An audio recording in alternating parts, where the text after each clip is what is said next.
Welcome to Pod Studio, level up your fluency from trending topics. Today we are going to talk about 9 mundane tasks ChatGPT handles in seconds. Welcome to the deep dive, where we cut through the noise and get straight to the knowledge that matters. That's right. Today, we're embarking on a pretty fascinating journey, I think, into the practical side of ChatGPT. You know, for those of us who've maybe moved past the initial AI hype and are actually looking for real everyday uses. Yeah, how does it actually help? Exactly. We're showing you practical, maybe even surprising ways this tool can become like your personal assistant. We're zeroing in on 9 specific mundane tasks, you know, the ones that just eat up hours that ChatGPT can often handle in, well, seconds. That's pretty impressive when you see it in action. Totally. And our insights today, they're mostly drawn from a great PCWorld article by Dave Perrick called 9 Mundane Tasks ChatGPT Handles in Seconds, Saving You Hours. So our mission here is pretty clear. Yeah. Unpack Perrick's own experiences, show how ChatGPT can make you way more efficient, better informed. Giving you back some time, essentially. Yeah, giving you a real edge at work or home. This isn't theory. It's about actions you can take. And what's really striking right now, I think, is just the speed of AI development, how fast it's growing and how accessible it's becoming. It feels like it's everywhere now. It really does. And it marks this big shift, you know.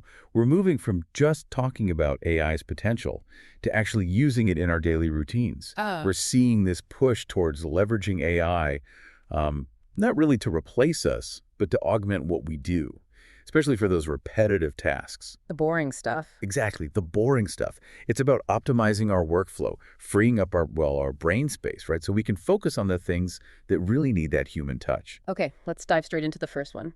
Writing emails. Ah, yes. The classic. We've all been there, right? Staring at that blinking cursor, trying to get the wording just perfect.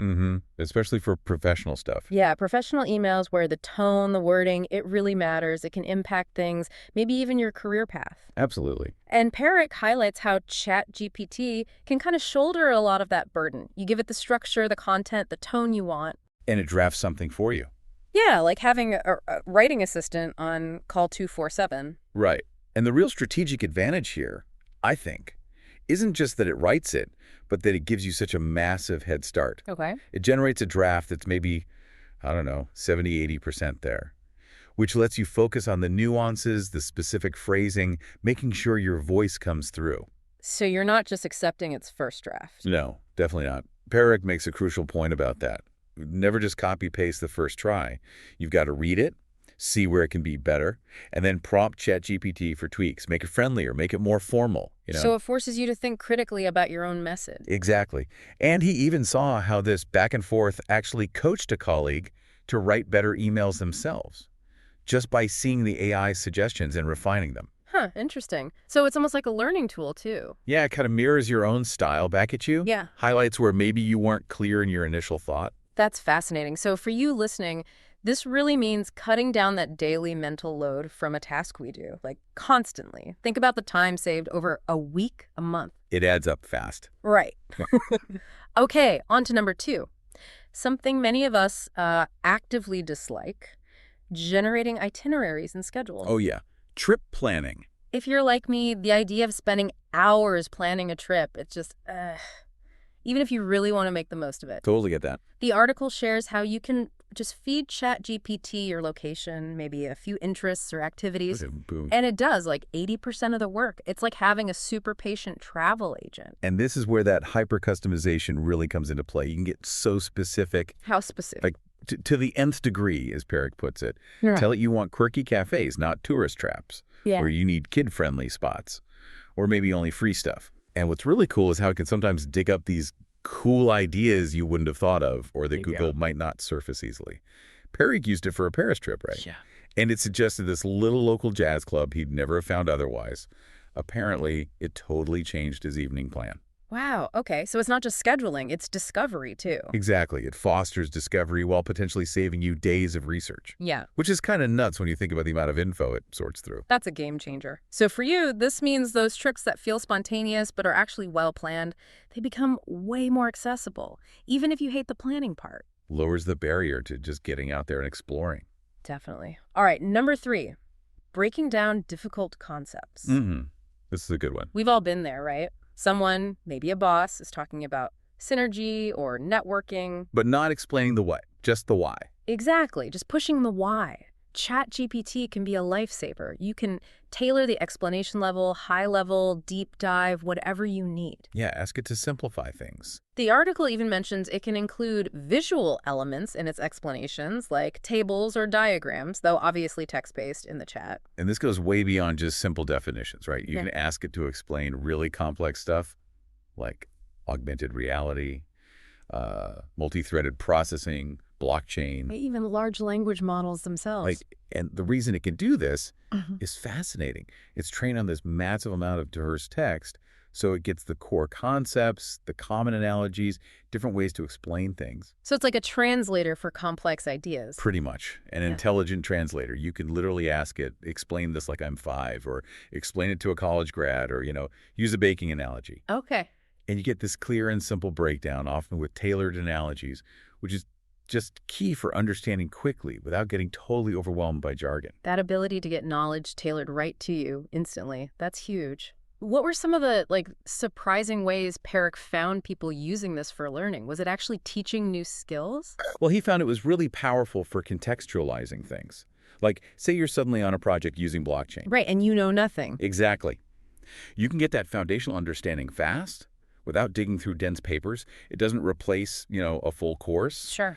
But it dramatically speeds up that initial grasp. He mentioned using it to understand a new programming concept, getting simple explanations and code examples that just clicked. Like having a tutor on call. Yeah, a tutor who can just keep rephrasing it until you get it. That immediate, tailored knowledge gain is a massive advantage for learning anything.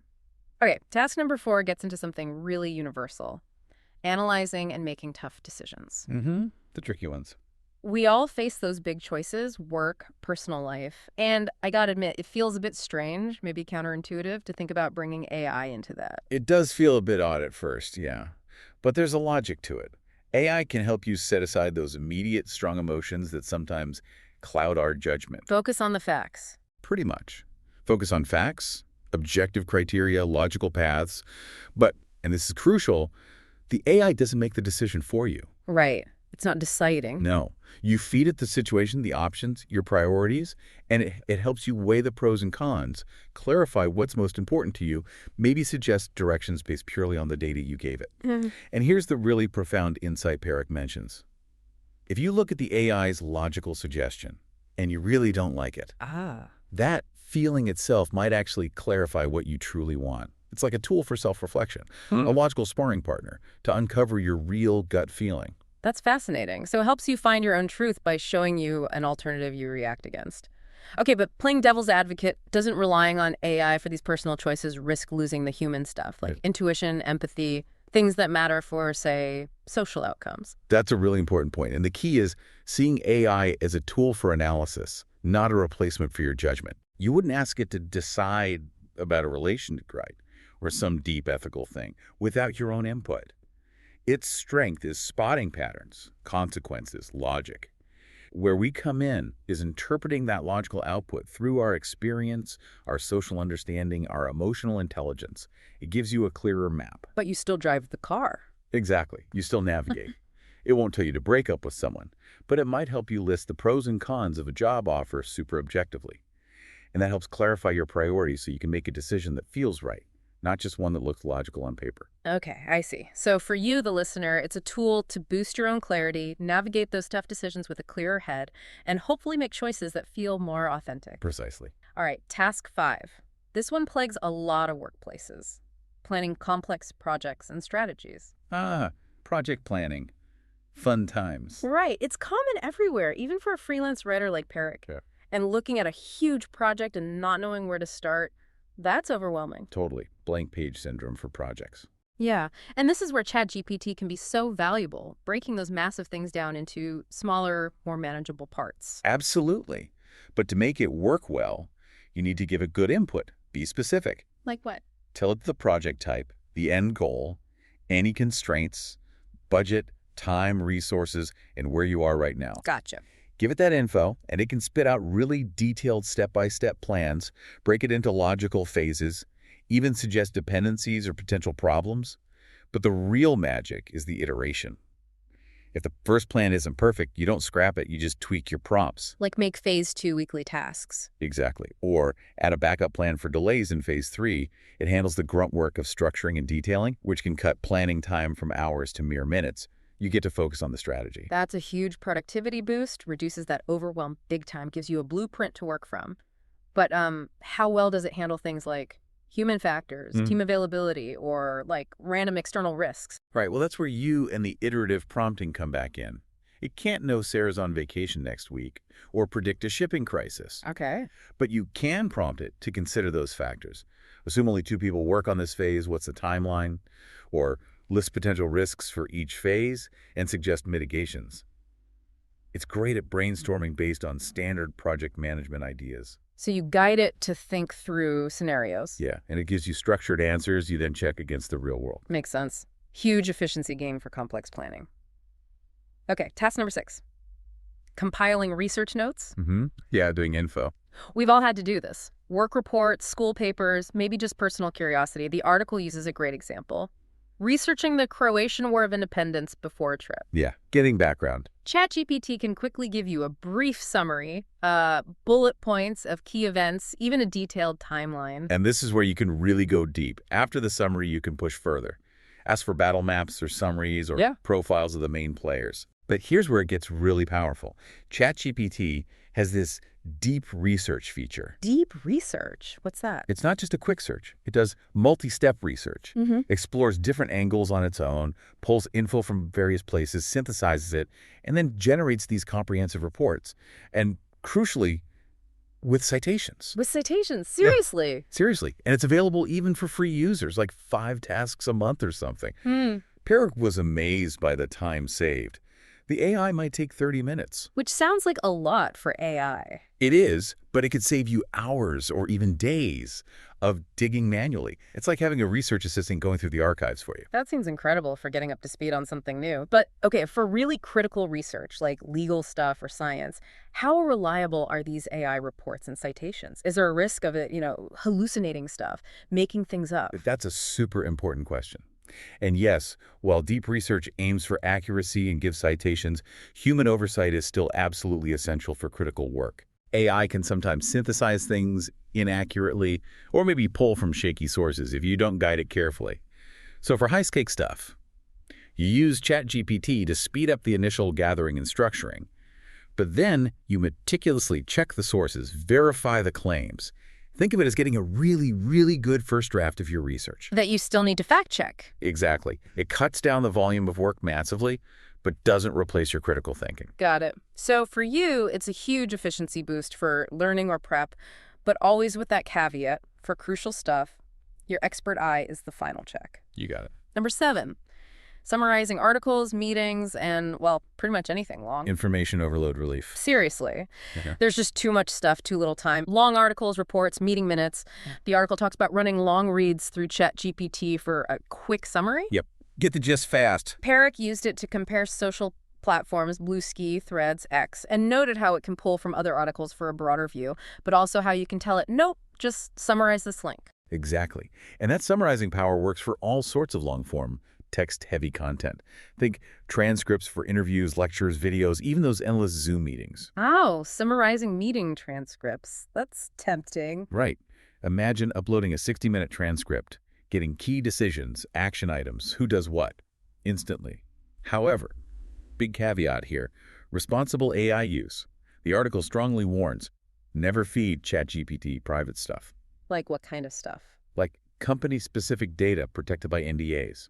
Sensitive personal info, secret business plans. Why not? Because even with security measures, the data you put in can potentially be used to train future models. It might not stay private. It's a huge privacy and security consideration, especially at work. That's a critical warning. Use the speed, guard the sensitive data. Okay, but given it pulls from other articles sometimes, how do you stop it from making stuff up in summaries or adding bias from outside, especially if you just want a neutral summary of one thing? Good question. It comes down to being explicit in your prompt. If you only want the summary of the text you provide, you have to say, summarize this article using only information contained within this text. Be very specific. Very specific. Otherwise, it will draw on its massive knowledge base, which, can introduce external info, biases, maybe even confidently wrong facts. For tricky topics, you might even ask it to point out conflicting views within the text itself. So you need to be a good editor of its output. Definitely. Especially for anything important. Gotcha. But still, that potential time saving, staying informed without drowning, that's key for you, as long as you're careful. Absolutely. Okay, number 8, creating Q&A flashcards for learning. Ah, flashcards. Old school, but effective. Totally effective for drilling info in, right? Studying, onboarding, interview prep. Yeah. But actually making them, identifying points, writing questions and answers, it's so tedious. Painstakingly tedious, yeah. ChatGPT can just generate them from the details of what you're studying. This is where it really shines at turning raw info into a structured learning tool. Feed it text, notes, a transcript, and out pop flashcards. Nice. And the customization is great. You pick the format, Q&A, multiple choice, true, false. Tell it broad topics or specific details. You can even upload your own notes so it uses your material. So it's perfectly tailored. Exactly.